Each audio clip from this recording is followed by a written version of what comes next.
Superheroes. They're everywhere these days, see? But so am I.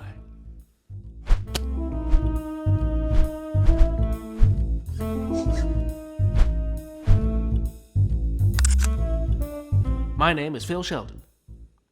I'm a photographer, and a swell photographer at that. My peeper and the camera's peeper are one and the same, see? And my pictures have always been for the world. But the world's changed. Seems like those scoundrels in tights pop up on every street corner or motion picture screen. And there's one tight-wearing scoundrel I notice more than any of them. And it's about time somebody taught him a lesson.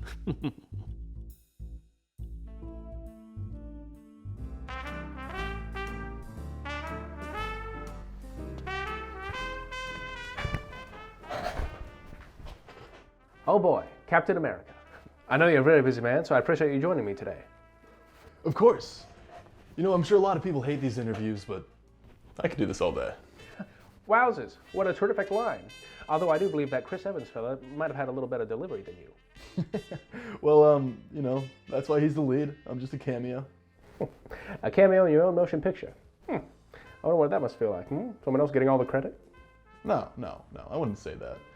You see, it's my job to do what I do, to do the right thing without regard for fame or recognition. Very interesting, Mr. America, very interesting.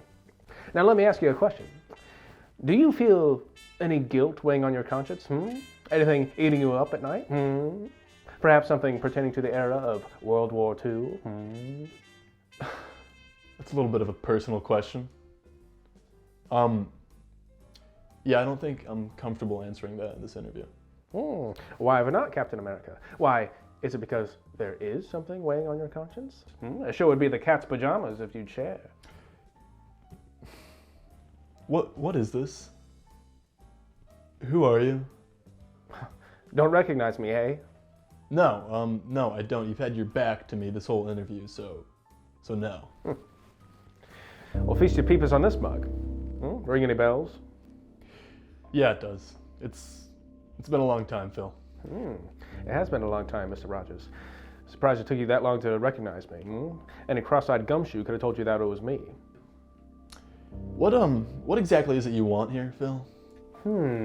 Well, golly gee, let's see, what do I want? How about what's rightfully mine, huh? Recognition. You can't possibly be serious. Oh, I'm quite serious, Mr. Rogers.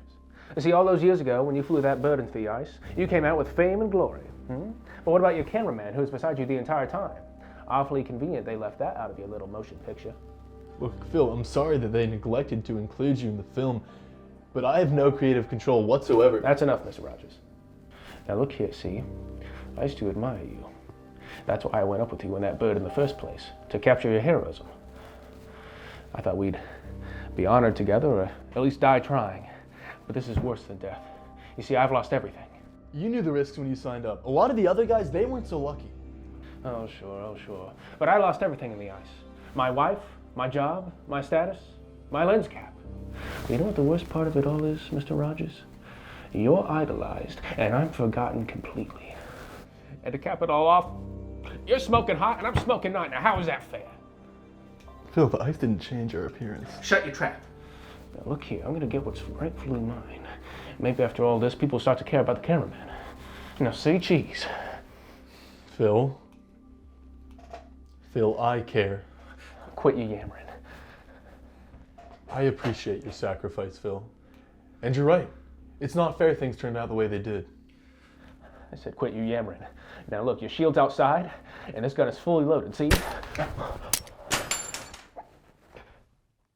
Well, I guess this was a trip for biscuits. Now look here, scoundrel. Let's not try anything hasty. We're civilized men, and we can solve our manners. You're a hero too. Scoundrel. Now come with me. Got something you want to see.